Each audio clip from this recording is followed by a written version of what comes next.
Amna shemeji, itakuwa siri basi. Dada, Una uwezo sasa hivi kumpigia shemeji yako kwa dada yako kamwambia nakupenda? naweza. Unaweza? Eh, Unaweza atakubali au atakataa? tutamshawishi. Namshawishi. Eh, Mpiga tuone. kuja.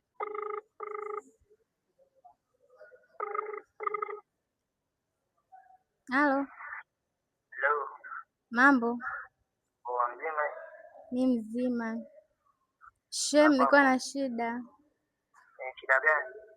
Shem, mi nakupenda. Unasema nini? Nakupenda. Wewe si kama shemeji yangu eh? Ndio hivyo, lakini ndio nimeamua kukuambia ukweli, nakupenda Shem.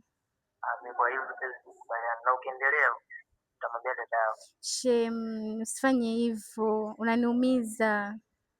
Amna, wewe ni kama shemeji yangu, atuongee heshima eh? Amna shemeji, itakuwa siri basi. Amna, mimi kwa hivyo sikutendaje. Dada, Na ukiendelea na dada yako na usimwambie dada, tutafanya siri. amna ile kwa siri. Yaani hapo ndio hivyo. Hapo cha msingi tu kila mtu afanye mambo yake. Ndio. Nakuomba Shem, nikubalie. Amna sitakubali. Nipe nafasi. Basi yani ndio hivyo nishamu. Unajisikiaje? Nijisikia vibaya. Unajua atakubali au atakataa? Nikajua atakubali. Atakubali. Mm. Naomba sana.